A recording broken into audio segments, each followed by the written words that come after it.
It's another episode of This Week in Google Glass, aka Wearable Today, aka AKKK, KKAAK, KKK. Okay, we're going to talk about Google Glass addiction. We're going to talk about leather jackets, motorcycle rides, going across country. We're going to talk about GoPros. We're going to talk about a whole bunch of stuff and all that, and I'm going to do these cool signs like here.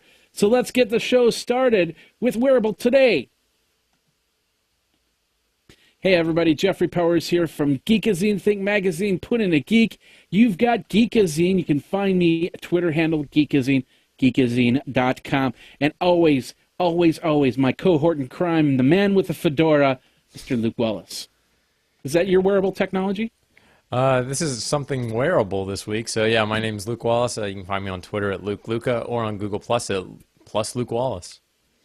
All right. Well, there you go. Thank you very much, Luke. So let's get straight into the section. You ready for this?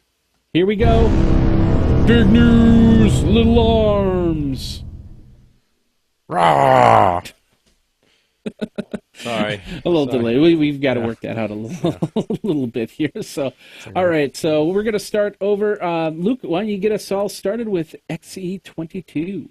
That's right. XE22 came out just a few days ago, last week. It's basically an update that now has notification sync and shows alternate routes when you're doing navigation. So what will happen, and I've actually used this feature, is as you're navigating along using Glass, it will alert you if the route that you're taking has a significant delay due to traffic, and it will ask you if you want to take an alternate route, and it'll show you what those routes are so you can pick from them to go a different way. So very nice. And the notification sync, just to go into a little bit more detail on that, is when you pull up the notification, you will then see that app on your phone when you open your phone. So you can basically, control your phone a little bit from your Glass, so it's a little bit quicker when you actually dig your phone out of your pocket. So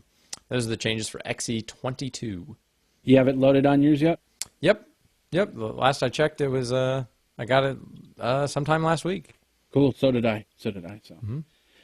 All right, well, let's move on. We're going to go over to Word and Speak here. Check out the VR Speak. It's a $99 headset for your iOS or Android device. Lens developer Carl Zeiss. Now, if you have a Logitech camera, or I know the Sony cameras also have the Carl Zeiss lens. He works with the LensWear. It's pretty cool. He's made this headset for any phone that's 4.7 or 5.5 inches, and basically you put the phone into the VR headset. I don't think I showed a picture of it. Let me pull it up. I got a new way I'm doing all of this, so I don't think there's a picture on here. But anyway, for your iPhone 6, you'll be able to just put it in on the headset. Looks like kind of like an Oculus or the cardboard Google glasses, and you'll be able to watch whatever you need to. I'm guessing there's also probably going to be adapters out there if you've got smaller phones and ways to make it work. But for now, that's how they're going to do that with that. And that's you want to check that out, go over to Word and Speak. Wearables often suffer from not being very fashionable. People say they're bulky and ugly. Well, one person's taking on that challenge to make a device that's as much fashionable as it is functional. And that person is a well-known music artist, will.i.am. will.i.am. So he's creating a device called the Pulse, that's P-U-L-S, that's part of fashionology, he calls it. He calls it more, and they don't call it a smartwatch even, they call it a smart cuff. He said, well, I guess not he, one of the promoters, Andre Leon Talley, said, "It doesn't matter if a gadget can organize my life and make dinner if it's ugly to look at. So it's inevitable that fashion and technology will come together." So will.i.am's taking on that challenge, and so be looking for the Pulse Smart Cuff, designed and in effect created by will.i.am. So you're saying that I don't look fashionable right now? Are you saying I don't look fashionable? So, go ahead. I think it's because I'm growing the beard out a little bit. Yeah, It's you got looks nothing. You got little nothing. You weird. can't. No one can argue with this fashion right here. Yeah. I could find, we were talking about it. It's like I could find my fedora, and I could be Jake, and you could be Elwood, and we could be the Google Glass Blues Brothers for Halloween. That'd be kind of fun. I do think that would be kind of fun. Exactly. So, Google has said that they are not being real restrictive on Android Wear. So we're on the next story. I'm sorry. yeah, we're on the next story. Moving on to the next story. Yeah. Moving right along. Don't be Google's vice president of engineering, Hiroshi Lockheimer, said that all these Android Wear smartwatches are not some Google way or the highway kind of thing. And he even said that the Asus ZenWatch, which is due to come out soon, will actually have some customizations that Asus has added on. So it's going to be very interesting to watch. So if you're interested in smartwatches that have been adjusted or changed or modified in some way, keep an eye out for the Asus ZenWatch. All right. Finally, wearable technology has been around for a long, long time. We're talking a long time. How long ago? Well, let's take a look at this right here. This is an ad that came out in the 90s, and we kind of figured out the date, somewhere around 1989, 1990, for a device that'll actually fit on your handset, your landline phone. Don't know the name of it. It came across the Google Plus pages, but there's a guy working on his nice little Nordic track and everything like that with the phone on his headset as he's hands-free doing whatever he has and whatever he needs to do, including using that Nordic track that you can now find down at the Goodwill for about probably what, $25, $30, $40. So anyway, what do you think of this? Would you have bought something like this in the 90s?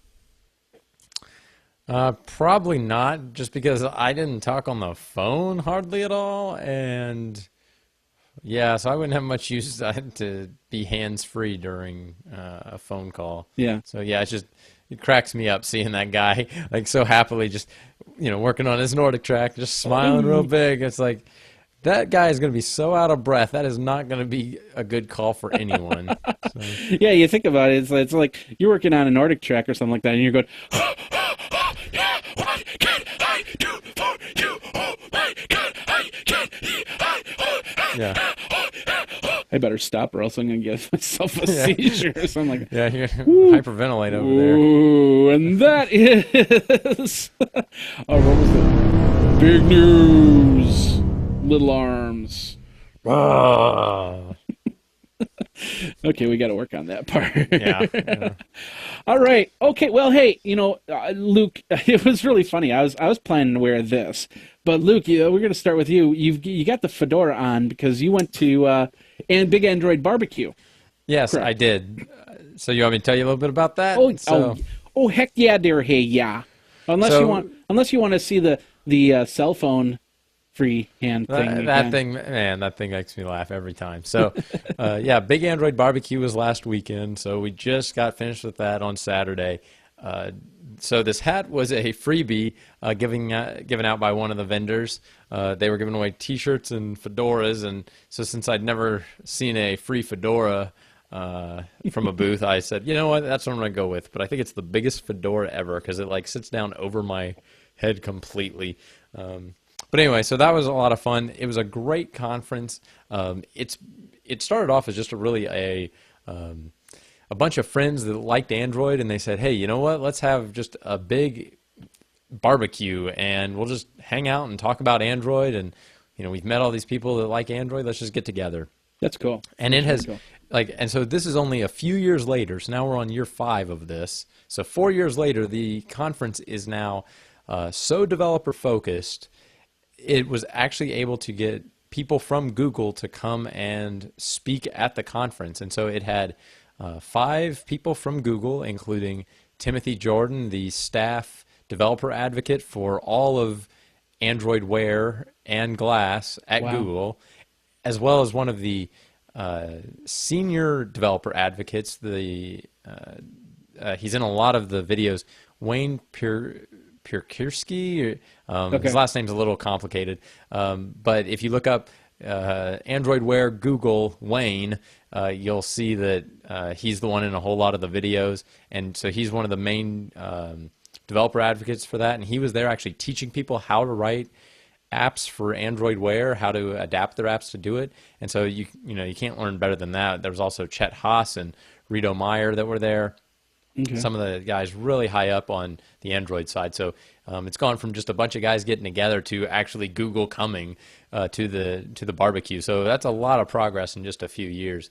A That's lot of cool. fun. Hundreds of people from all over the country converging on Dallas and just spending the weekend hanging out and talking Android. And I spent some time coding up some Android Wear stuff. It was a lot of fun.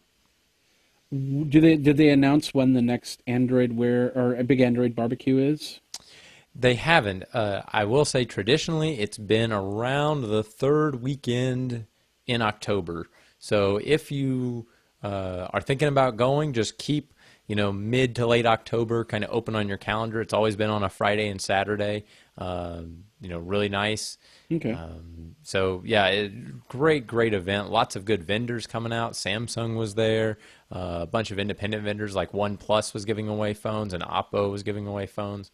Wow. So yeah, I mean it was really nice. I tried to win an Android Wear smartwatch for you, Jeff. So I didn't. A lot of people did those challenges. You actually had to do some coding to be entered to win. Yeah. I did also meet a couple of fans of the show. Michael, I'm always afraid I'm going to. Just first names. First Yeah, names. yeah, maybe I shouldn't even say his last name. So he came and he's like, "Yeah, I've just listened to the show on the way down." So yeah, truly an honor to meet some people that are out there listening. So yeah, send your feedback. Let us know what you think and what you think of kind of the new format that we've got. I did hear a lot of positive feedback. People saying, "Yeah, Glass."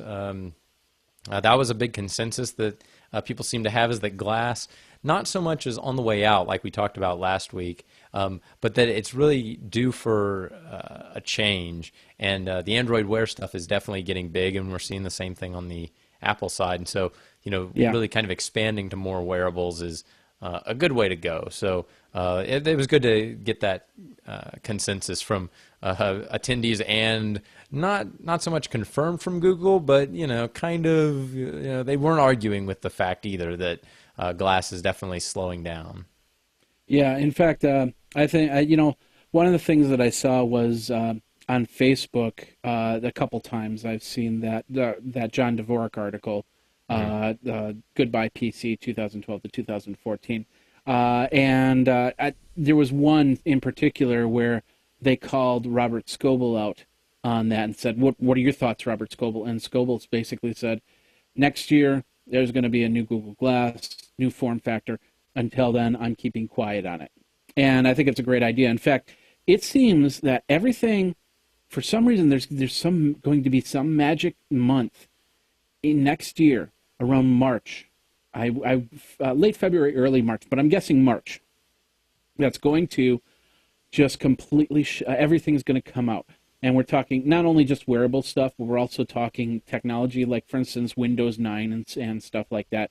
Everything will just get like this whole barrage of new technology, and the Apple Watch will be in there, and some other technology will be in there. I think that's a great time. As for the email, we did get an email from James Festini, who watches and listens to the show. He's probably listening to the show right now. So, and hopefully I didn't murder your name. So, thank you very much for coming and watching the show. And yeah, he says, "Good idea on the change to wearables today, and I will continue to watch." And so, thank you guys very much. So, I showed you very, very briefly. This is the first draft. I'm going to show it again for a second. This is the first draft of Wearable Today. It's very, very crude. It's my first attempt through Adobe Illustrator. And I'll tell you the story. I had a graphic guy that I thought, he did something very similar to this.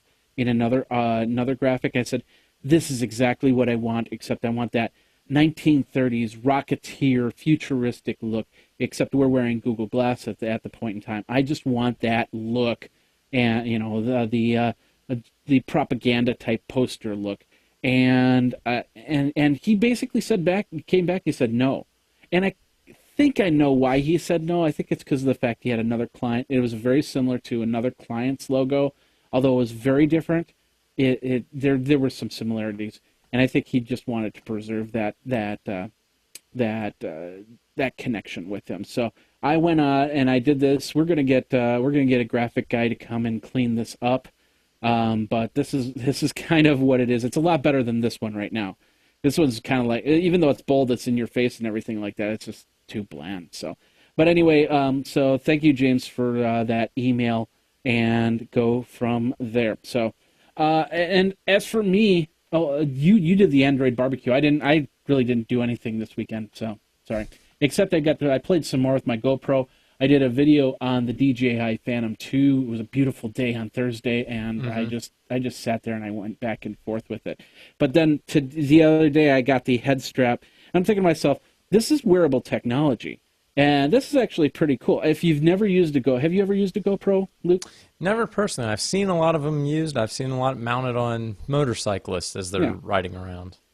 Well, this one, I have the head mount and I have the chest mount, so I could actually walk around somewhere and get some video and stuff like that. And the best part is the connection to the app. And I've got my Sony right here. I'm going to do a quick connection here. So I'm going to take this off for a second, and then I'm going to turn on the Hero 4. And then I'm going to turn on the Wi-Fi. So I turned on the Hero 4, and then you got to hold down this button on the side for the Wi-Fi. And then the Wi-Fi gets whoops. I think I did that wrong. I think it's discovering the Bluetooth right now. So anyway, it's looking for the Wi-Fi, so I just have to go into my settings and connect to the Wi-Fi, which says that it's not in range. Let's do this again. I wanted to show you this because it's actually pretty cool once you've done this. So, and of course, it's probably not going to. There we go. Let's bring this down. Sorry for the dead air, but once it finds it,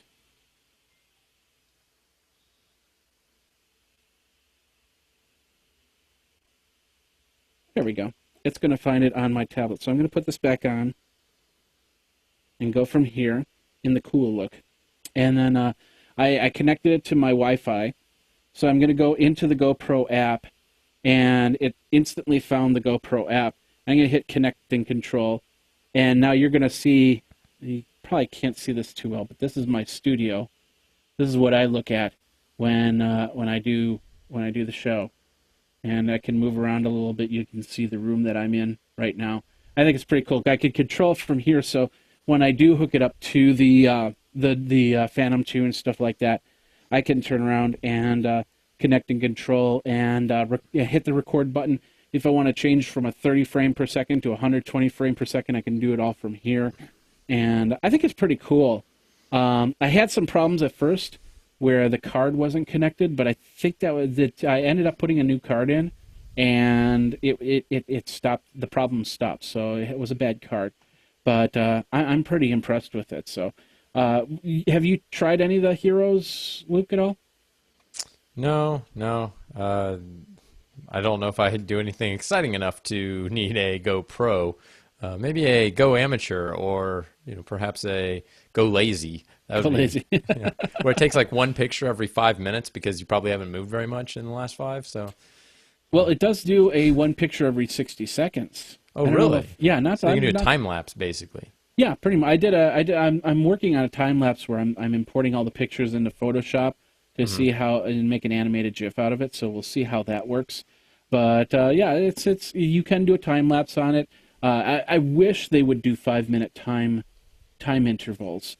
And that was one of the problems. The other problem was they've got removable pieces. Like on my Sony here, I have these doors, Oh but yeah, these yeah. doors have, there's like little rubber in that, so they're not going to fall off. On the GoPro, I have one door that protects the USB and the card and stuff like that, and that just completely comes off. And I don't care Mm, too much for that. So, mm. but anyway, so that's pretty much it for this week. So I hope you guys have fun. Let us know what you're doing with your wearable technology, whether it be GoPros or Google Glass or something other than that. Just let us know. Jeff at twig.tv or Luke at twig.tv with two G's. It's going to eventually become Jeff at wearabletoday.com and Luke at wearabletoday.com, but we haven't set that up just yet. But what we are setting up for is our next segment. I didn't hear the bell, so I think I did that in time. Did I hear the bell? That's not the bell. Which one's the? You said Oh, yeah. It's like oh, there you go. we're going too long in the segment. It's time to switch segments. All Okay. right, new segment. Okay, new segment. This and this is called the crowd. Haven't figured out the segment, but it's crowdfunding for wearable technology. And I found this one over on Kickstarter. And oh yeah, the second segment I've got is called Fund Me, and it's a company called Elation Jackets. And the idea is that you have your leather jacket, which you might be using in your convertible or you might be using on your motorcycle, and it's getting colder out there. And so, you put on more layers to kind of warm up. But what if your jacket has a heat source in it? And what if your jacket also hooks up to your USB port and charges your phone? And what happens if it's also got speakers, so you can turn that into a speakerphone, a hands-free phone? Well, that's what this jacket's all about. They got 40 days left on it. They've got about $4,500. The only problem that I have with this crowdfund is you look through the funding. It starts at $5, but there is no backing level where you get a jacket. And for $1,100, you get to see the prototype. But No, they have a level 2250. Was it? Maybe I Yep. didn't go too far. Yeah. So so it's for $2,250, you can get the jacket to heat up and to go hands-free and to charge your phone. So I think that's a little bit too much. I think they need to refigure their levels. But because, a leather jacket's what, $250? $300? Yeah. You put electronics in it and maybe you'll make it up to $800. But $2,250, what do they think they are? Google Glass? Oh, I was hoping for this one. So anyway, we're playing with sound effects. So what are your thoughts on this, Luke? You're going to ride your motorcycle with this jacket, right? Yes. So I'm going to go buy a motorcycle and then I'm going to get it. So I do think it's a really neat idea. We've seen smart jackets before. The one that I can remember the name of is the Scott E vest or Scotty vest. Yeah. But that's not a leather jacket. This is obviously, a higher quality, very chic looking jacket. I think that, it was designed, it even says it was for people with classic cars and convertibles so that they can be warm while, kind of showing off their car and, really enjoying that whole experience. Yeah. I think it's very clever. There's a lot of really neat stuff. It's not just a battery pack shoved into the pocket of a leather jacket, which, yeah, would be pretty cheap to do. It also has some indicators that are visible through the sleeves, and it has holes for a microphone that are built into the jacket in the collar. So it's more than just, like I said, a battery pack in the pocket. But I would agree that the sticker price of $2,250. Now you can get two for $4,400. So that brings the price down just a little bit. But I would say that's what probably most people are going to have the problem with. The other issue I would have is, in a year or two, the batteries may start to wear out, especially if they've been in kind of extreme environments. this heating and cooling. So are those easy to replace? What's kind of the long-term usage for this? Because a leather jacket is oftentimes an investment. I think about the one I got, 5, 7, 10 years ago. It's something that it holds up through every season, and so it's not something that you replace every year. This isn't a plastic poncho that you wear it once and you kind of throw it out as soon as it gets it all messed up. This is something that people are going to keep a long time. So the investment might be worth it. I just would wonder how well is it going to handle upgrading that technology over time. But it also could be a luxury item as well. It's just it's for a certain class of people that they just want to have really, really nice things. And this definitely looks like something that's very nice. And, it definitely looks good. It doesn't look real techy. People wouldn't be like, oh, that guy's got a huge piece of wearable technology. It just blends in with everything. Is that one of those elation jackets? Are you recording me right now? Yeah. So it's interesting that you mentioned Scotty Vest, because there's one thing that I was thinking about when I was reading this, and that was I've met Scott Johnson, the CEO of Scotty Vest. His name's Scott. I can't remember his last name for some reason.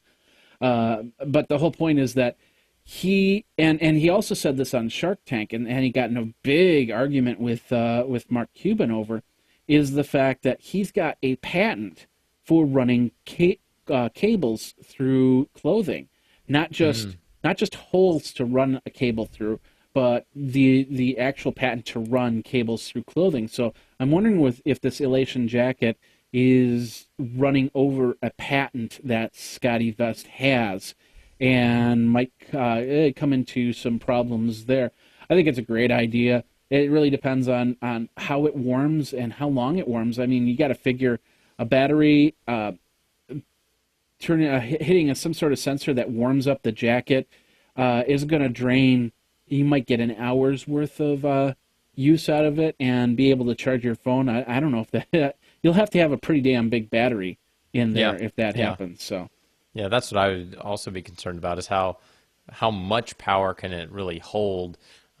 It's a neat idea. I don't think that there's anything wrong with that. Maybe they're going to license that patent and work out something with them so they can do that. But not a bad idea. Very interesting, and I do think it kind of speaks to the future of wearable technology, which is it will become embedded in the clothing that we have and the other things that you won't even really consider it, or people won't even think of it as wearable technology. They'll think of it as just a smart jacket kind of a thing. Like we don't think of it as a handheld computer anymore. We think of it as a smartphone. Like, oh yeah, it's a phone that does more stuff. It's like, well, this will be a jacket that does more stuff. So I think that just shows how open people are to it, is that now they can kickstart a really high-tech jacket, and people just see it as, that's kind of cool. It's kind of cool, and we'll see what happens there. They've got 40 days to funding, so if you want to check that out, it's up on Kickstarter, and it's a part of the new segment called Fund Me. So if you've got a crowdfund that you want us to take a look at that deals with wearable technology, any type of wearable technology, let us know, and we'll put it in the show notes. I'll have a link to the show notes. The new show notes. I put a little bit of twist on. We'll put that link to that Google document that you can view into our show notes, so you can get to it from there. So, all right, let's move on from here. Apparently, this is the big news article for Google Glass of the week, and that is there was a man in the Navy. They're still in the Navy, who apparently got a pair of Google Glass and started using them. Started getting the apps, and now he's characterized as a severe emotional, social, and mental dysfunction whenever he takes them off. Apparently, correct me if I'm wrong, Luke, but didn't he took them into the shower, right? It says only removing it to shower and sleep. Okay. So the only time he didn't wear it, he says, was when he was showering and when he was sleeping. I bet you he fell asleep with them on. Probably. I would. Probably even sometimes, yeah. Yeah. Well, have you ever like sat back in the chair and all of a sudden, next thing you know, you've fallen asleep, woken up with them on? Not with Google Glass. Like I said last week, they're not real comfortable for leaning back against something. The back part sticks out a little too much on Yeah, me. that's true. That is true. So, and of course, mine are kind of. Well, I also got two headsets on right now, so Yeah. it's kind of weird. So, but anyway, so it brings up the question. I mean, we've had the medical, the whole guy with the eye pointed this way, and we've talked about that in the past. But do you think it becomes an emotional a dysfunction for using them, for wearing them, and being a part of them? Yeah, I don't, I couldn't, if I lost my pair of Google Glass tomorrow, it's not like I'm losing my phone and I'm freaking out. I just get another pair eventually. Yeah, it says that what the diagnosis was internet addiction disorder, not specifically Google Glass, but they say Google Glass was a big cause of that because he was wearing it all the time. He was constantly getting information from the internet, Mhm. and so that was just feeding that addiction of that internet addiction. So it wasn't glass specifically, but it was definitely caused from wearing glass because it made the internet so accessible. So he must have had the CNN stories, coming in all the time and Mhm. just been going nuts. I wonder, like his battery life either was really bad or he was charging them throughout the day because I don't see how he could have possibly worn them all day and used them all day.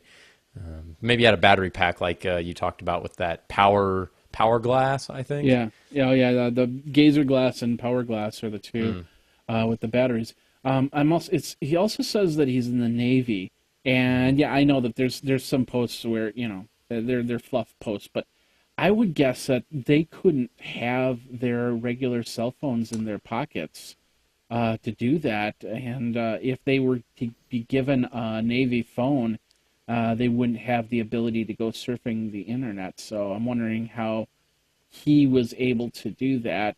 Then again, I was never in the Navy, so I'm not exactly sure of how that would work. But it's interesting stuff. But the bigger question is, can we get addicted to a pair of Google Glass? It doesn't make much sense to me. I don't think I could get addicted to it. I like to wear them, and I like to wear them a lot. And yeah, some of the times I like to wear it simply for show, but not like I said, if I've already left him at home. I went on my trip to Vegas. I didn't take him with me, and I'm going on a big trip this in a couple weeks, and I might not take him with me then, because they just become a hassle in the baggage movement, and I just don't want to deal with it. Yeah, I think that people are getting addicted. I don't think that it's glass specific, but I do think that people are getting addicted to their phones. Yeah, Uh, I know if I wander too far and I don't have my phone, I start to panic. Even if I've got it in airplane mode where nothing is possibly going to be happening on that phone, but not having it feels a little weird. a little weird. And then I've seen people that like they're just on their phone all the time. Like I've had interactions with people where it was like 10 minutes and they never really looked up from their phone. Maybe they weren't the person I was really talking to, but they were like a friend of theirs standing by, and they were just sitting there playing on their phone the entire time, and they would just kind of say hey and look up. And so I would wonder if those people, if you took away their phone, would they become what they say, what do you say, did he have, I think they might have severe emotional, social, and mental dysfunctions where they would That's start lashing out and being like, why'd you take my phone? I just, like, I don't have to have it. I'm not addicted to it, but give it back. And, Yeah. like that kind of thing. So it's like, Well, I think some people might be.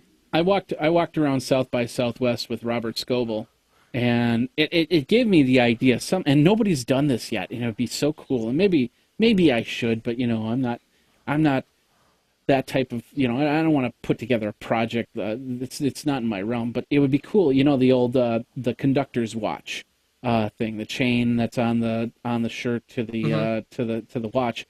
Have a battery charger on one end, and then of course you plug it into your iPhone, into your Android phone, whatever, and then it looks like a metal, excuse me, it looks like a metal chain. So it just looks like you have a conductor's watch on, and then you just pull out your phone. It's like, oh yeah, it's charging my phone, and you put it back and go from there. I think that would be pretty cool. Mm-hmm. Can you make something like that? Probably not. Okay. Probably not, unfortunately. All right. Well, if anybody wants to do that, send me 10% since I thought of the idea. I appreciate it much. If you don't send me 10%, well, it's not the first time I gave something free away. So, anyway, but I going back to the Google addiction. What are your thoughts? I mean, for those of you who wear Google Glass, do you wake up, got to have the Google Glass on, got to take them, you can't take them off at all? What are your thoughts? Let us know. Jeff at Twig.tv, Luke at Twig.tv, or Geekazine, or Luke Luca on Twitter, and we'll go from there. So, all right, let's move on. Let's talk about Android Wear and Google Glass. And this is actually pretty cool. It's exactly what you talked about. He's warming his hands up. He's getting ready for this one. I'm excited. He's excited. So tell us a little bit about what's going on with Android Wear, and of course we have a companion piece, and I'll follow along with you when you talk about that.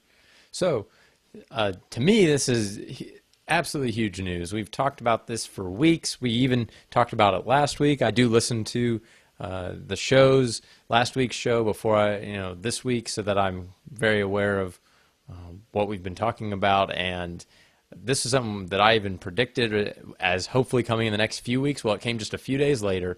And it came a day later. Yeah. The Android Wear has now been added into Google Glass through the My Glass app, which means the Glass app takes all the notifications, translates them for Google Glass, and sends them over. So what this effectively means is if you write for Android Wear now, it will also work on Google Glass, which I think is just absolutely huge news.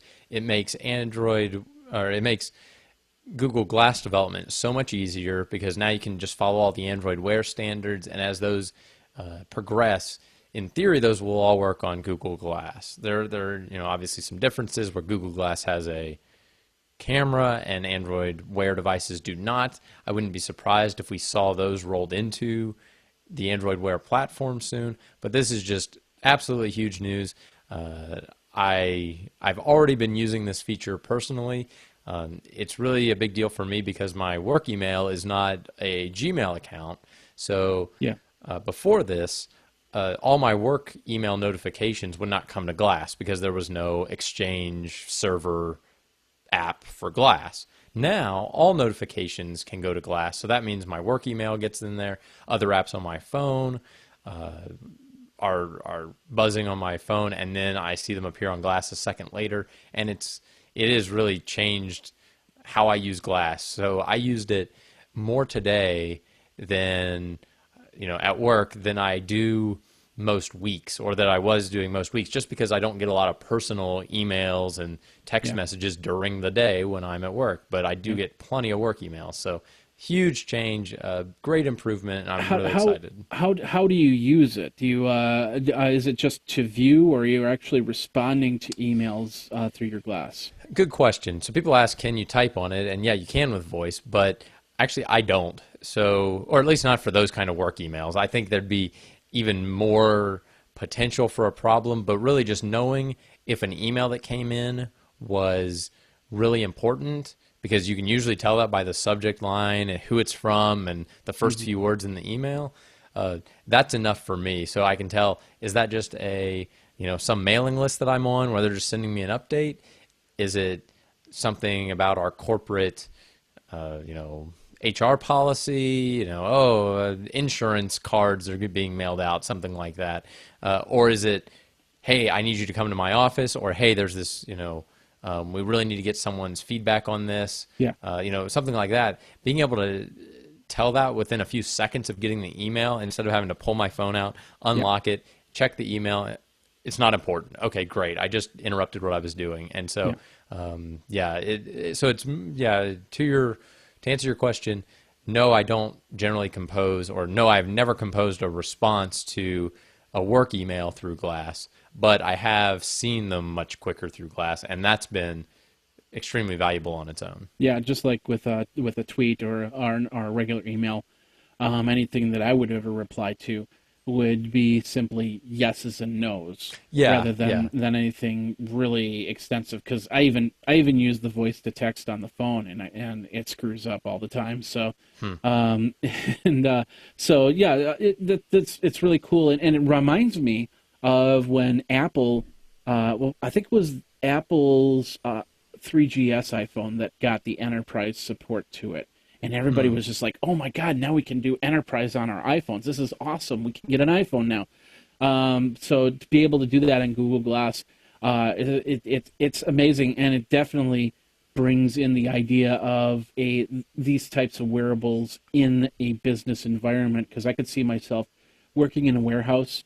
Maybe got a call because there was a thing client went down or something like that. I went and fixed it, and as I'm fixing it, I get an email from the CEO saying, "Hey, we've got the presentation computer that's down. We need it up right now, so I can make the prioritization and go from there." Or whatever the case would be in your Yeah. business, of course. So Yeah, and they don't do that hands free. So, no yeah, matter how you're walking around, if you're carrying something, like it's just a quick little nod of your head, and you're seeing it. And I went to lunch today, and I was talking, with somebody, and I was getting emails. I was getting, occasional work emails, and we were just sitting there talking, and I would just, kind of tilt my head and wake it up and, scan the subject line, be able to quickly tell it's not really that important. I don't need to read that right now, yeah, but I am aware of it. I do need to read it when I get back to the office. yeah. And I Especially was doing that. especially those Nigerian email scams. You've got to read word for word. I'm just saying. If you aren't careful, that money will go to someone else. And I mean, he's got that money, and I was specially selected, so I do not want to miss out on that opportunity. So, but that's what's funny is the guy I was with. He's like, I didn't even realize you were checking your email, and so Yeah, it really keeps you connected to the people around you. Like, and I know Google says that, and everyone's like, I don't know, it doesn't really make sense. But I can tell you, in practice, it does. Like, people don't even realize that you're checking your email on there oh yeah, until you like. If you really focus and you start tapping around and looking at it, well, of course. yeah. But a quick scan after a notification, it definitely keeps you from getting distracted as well, because that's just a couple of seconds instead of digging my phone out, checking that, unlocking all that stuff I said. So. Exactly. So, no problems with you for the Android Wear. For some other people, they are having problems right now. I'm not going to disagree. So why don't you introduce this story, and then I'll tell you my perspective on it. Oh, I thought you were going to introduce the story. Oh, Well, oh, anyway, well, no. go ahead. Basically, glasswares. We'll pull it up here. That's not how you pull it up. Oh my goodness, what am I doing? There we go. So apparently, glasswares are complaining of problems with the new Android Wear editions. Basically, when enabled, it warns users that if an Android phone and an Android Wear smartwatch are all present, the smartwatch will no longer mirror smartphone notifications as normal, with the glass basically hoarding all the notifications to itself. So, from what I understand, glass is just going to say, "It's my ball. You can't do anything." Meh. Like that. Yes. So, well, I don't know if I don't think it has quite that tone, but it does warn I'm Google you. Glass. You can't do anything. Meh. It does warn you, and I saw the warning, and I had to think for a second. I had to No think, do I laughs. want to give up? Because getting the notifications on the watch is great, Yeah. especially if you don't have glass. Like, that's life changing, let's say.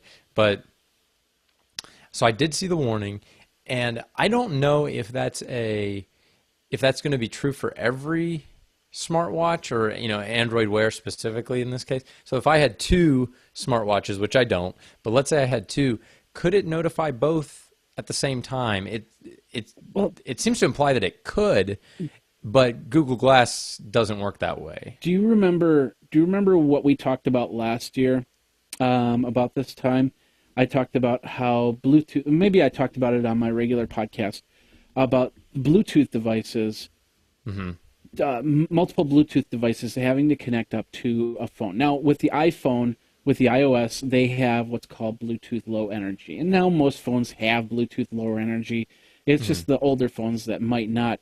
And I think it's just the fact you still have, no matter how you look at it, you still have one connection Bluetooth to anything. You cannot connect two items up at the same time technically. I Even though they disagree. Well, no, they say that they're connected, but there's still a switch that's going back and forth that's saying 1 2 1 2 1 2 1 2, and then wherever the data comes from, that's how they share it. There's no two lines in; it's one line in that switches back and forth. So with that I think that's where the problem is you're going to get to a point where it's like which low energy device is making the call, and the Bluetooth's going, well, is that glass, or is that my Jabra Soulmate, or is that my laptop, or is that my Roku player? What is it? I don't understand. So I can tell you that I have had Android Wear device connected to my phone, but glass connects through standard Bluetooth, let's say, whereas the watch connects to that Bluetooth LE, that low energy Bluetooth. Yeah. So I don't know if it's completely with that, and that's why it has the problem. I would guess that it has to do with how Android pre-Lollipop, Android 5.0, that's another announcement that I guess in the last week happened, but being able to intercept notifications, I think pre-5.0, now I don't know on 5.0 if they changed this, but pre-5.0, it may be that you can't have multiple devices intercepting all notifications, and so the Glass app does, but once it does, that means that the Android Wear app can't, and the Android Wear app could, in theory, tell all your Android Wear devices, but the apps are intercepting it like a little sooner, so the Glass app is now intercepting it instead of the Android Wear app. Yeah. So that's what I would guess, but I'm just guessing, honestly. Yeah, and I'm guessing too, but I think there's one other factor we haven't put into this whole thing, and that is the Wi-Fi factor from Glass. I mean, if you think about it, like right now, and I forgot to do this. The main computer that I run everything on is a MacBook Pro, and I always hook it up to a landline when I'm doing a show because I want that constant connection. I don't want a Wi-Fi connection that could break up. And so what I do for the show is I turn off my Wi-Fi and I plug in the laptop. Well, since I got my newer laptop earlier in the summer, I haven't had much need to take this off the desktop, so it's always been staying hooked up to the Ethernet. This morning I had no juice on the other laptop, so I took this to the coffee shop, turned on the Wi-Fi, and then brought it back, forgot to turn off the Wi-Fi, and now I've got both the Wi-Fi and the Ethernet. Where I'm going with this, it's basically when I look anything on the internet, it's going to go through the Wi-Fi, go through the Ethernet. It's not going to do both. It's not going to say, okay, go and fly free and find the first connection, and I'll do that. And with that, it can get confused. Do I go to A? Do I go to B? Where am I going for my information? And once it goes and everything's, and there's no problem with the connection, it just goes and you don't notice it. But every now and then, if there's a problem and you're sitting there, it's the same thing with your phone. If you hook up your phone to your home Wi-Fi, and let's say the signal from your phone is going down for some reason, it's trying to ping the internet information through your phone connection, and not finding it, and therefore pages load slower. And I think that's the same thing here. They're just different connections. Where you go first, and what's the protocol on it? Yeah, there's definitely something getting lost. And Google, in the article, says that they are aware of the issue. They are working to try to solve it. But obviously it was such a big problem, and they knew people would be upset about it, that they did put a warning in Glass saying, now if you turn this on, your Android Wear device wouldn't be able to get to it. People have asked about it, and I've talked about this at the Big Android Barbecue with some people. And I said, it's really not even a first world problem, though. You're talking about, this is a early adopter first world problem, because you have to have both Glass and an Android Wear device before this actually becomes an issue. So for most people, this probably is not going to be an issue, and this isn't something that most people have to worry about. I think Android Wear will quickly become more common than Glass, just because the price point is so much lower. So I think that most people aren't going to see this issue probably ever. Yeah. Now, if they come out with a new version of Glass that is a Android Wear, let's call it Wear Glass, Google Wear Glass or something. And it most likely would be Android Wear Glass, I think, or AWG. Something like that. Yeah. So it would probably be Bluetooth LE, which is something that we talked about having in there from the very beginning. And so it would probably be able to pair through the Android Wear app, and you would be able to have both of them go off at once. So this is, again, maybe indicating the glass, this version of glass is going away, and a new version that runs Bluetooth LE and is really just an Android Wear device. That's really where it might end up. And it may just be that they can't say anything, they don't want to reveal it too soon for whatever reason, and they keep selling glass on Google Play, but it's all kind of seeming like glass is becoming so different than everything else. They're having to make all these little concessions and like all these little hacks to try to make it work, and like, well, now we have to turn off your Android Wear to make glass work, and it just feels like they're not really making it a first-class citizen of the wearable ecosystem they're building, which tells me that not that they don't care, but that this version is like, we're kind of done with that version. We're going to relaunch with all the new stuff. Well, it's interesting. It reminds me of an old saying. The saying is, "You've found a solution without a problem," and so now we've got to create a problem for the solution that we have. But you know, it's no different. I bet you the majority of people have a Bluetooth device, a hands-free headset Bluetooth for the phone that they bought or they got as a Christmas present or whatnot, and it's sitting in the drawer in their kitchen with all the other junk. And I bet you if they pulled it out and hooked it up to their brand new iPhone 6, they're not going to get as great of a connection as they did when they had their Motorola Razr 3 and they were hooking up the Bluetooth device to it. So it's the same. It's the same thing. There Google put together a standard for something like glass. This is how it works, and now it's time to change the game, and things are left behind, and this pair of Google Glass is going to go into the kitchen junk drawer with that Bluetooth device, I think, right? I do think it was kind of cool that last week I was ranting about how they needed to do this, and like they really got to do it soon or I'm going to be really upset. And they're like, and they put it out like, the next day. And they're like, so I'm like, so okay, Google. So if you're listening, what we really need is the new version of Glass announced with Bluetooth LE and a new form factor, and you need to just send it to everybody who has Glass right now. Yes. To basically say, we realize that we're discontinuing and completely dropping support for your pair of Glass, but we're giving you the new one, or it could be an exchange program, like send in your old one. No, we'll send you the new one. It's not going to happen. It might be hey, for $300 you can get this.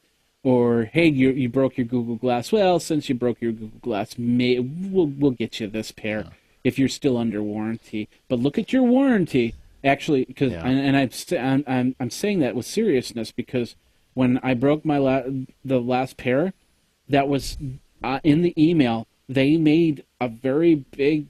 They put attention to it. It's like, check your warranty, because we're not going to do this every single time anymore, and so. I don't think we're going to get a new pair of Google Glass or Android Wear Glass or whatever they're going to call it. I think if we want it, we're going to pay, and we're going to pay the $500 to $800 price tag that it's going to be. Well, the last time I yelled about something, like last week, they did it. So I'm just going to keep yelling about it. They really got to do it. They got to send everybody a free pair or exchange this one. They did exchange our Glass earlier in the program, right, when they switched it out for the V2s. Yeah. So they did do that for free, and they let you change colors. So they could do that again. It's always possible. They could say, "You Explorers are great. Send those in. We got something even better," and that would make a whole lot of people really happy. So well, as I always say, the possibility is there. The probability, we're looking low. I don't think it's going to happen unless. I'm going to be upset if they don't. They might give you an upgrade fee. They might say $300 and you can get yours. But I don't see that happening either. Yeah. All right. Well, from the time on the clock, I think. And is there somebody at the door? Hello. It's a poem. You're watching 60 Minutes. Right? Next on 60 Minutes. And I'm Andy Rooney. You're Andy Rooney? Really? You don't look like Andy Rooney. Okay. No, I don't think, yeah. I'm Jeffrey Powers. And I'm Luke Wallace. These stories and Andy Rooney dead as a walking zombie next on Wearable Today. Ah, dang, I did it wrong. Did too fast. So anyway, that does it for this episode of Wearable Today. What do you think? New format? I thought it was a little bit smoother, a little bit going. You know, I recorded the whole thing on my Hero 4. So, what are your thoughts, Luke? Did you like our format here? I think we're definitely on the right track here. I think that this first episode of Wearable Today was a whole lot smoother than our first episode of Twig. So. Yeah, I totally agree, and I think we should do more of this. And of course, if there's anybody that wants to be part of the show, wants to come on a regular weekly basis, let us know, and we'll get you going there too. Luke, where can people find you? Well, you can find me on Twitter at Luke Luca. That's LukeLuca, or you can find me on Google Plus at +Luke Wallace. All right, and everybody can find me over at Geekazine, Think Magazine, Put in a Geek. You've got Geekazine, Geekazine on Twitter, Geekazine on anywhere, plus Jeffrey Powers if you want to go on plus.google.com and go from there. Luke, thanks a lot for being on the show one more time. Hey, thank you for having me as always. Well, not really having you. It's more of, that's, you know, you're part of the show. I mean, you're part of the new logo, so you can't go wrong there. Ah, it's true. It's true. I finally made the logo. That's pretty good. What are you talking about? I finally made the logo as well. My goodness. Yeah. So anyway, a little bit of programming note. Next week, Luke, you're going to be away, right?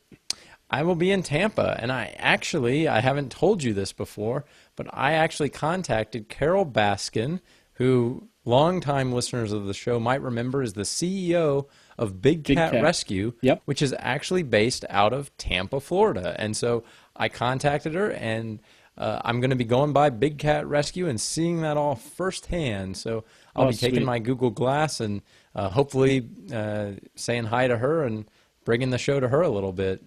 But it should be really good. I'll try to get a little video of her and the operation there and have that for the show in maybe not 2 weeks, but whenever the next time I'm on. Yeah, because next week I might go solo because of the fact that the week after I'm actually going to be going on a train, and we're going to New York. We're going to be there for Halloween, and I'm not exactly sure what I'm going as for Halloween just yet, but going to go there. We're going to see a friend running in the New York City Marathon, and then take a train on the way back. It's going to be very exciting. But we'll have a lot of fun with that and go from there. So, all right. Well, Luke, thanks a lot for being on the show. Thank you very much, and thank you. I love the back and forth that we've got going. So. Yeah, this is a lot of fun. So, my name is Jeffrey Powers. What the hell is this? Oh, my name is Jeffrey Powers. Perfect. And you're the cat in the hat. Yeah. You sat on that. You got a hat on a hat with a cat with your hat. Where's your cat in your hat? On the hat, your cat with the hat and the devil hat cat clown with a beard. Oh, it's time to go. So, thanks again, everybody. Thanks. Let's turn this thing off. Thanks a lot for your time. No, that's not how you turn it off. What the heck? I don't want to stay like this. Anyway, you're watching Wearable Today, otherwise known as the Squeaking Google Glass. Let's see if the Android gets it. No. Oh, okay. All right. Thanks a lot for watching. We'll see you next time. Geek out, folks.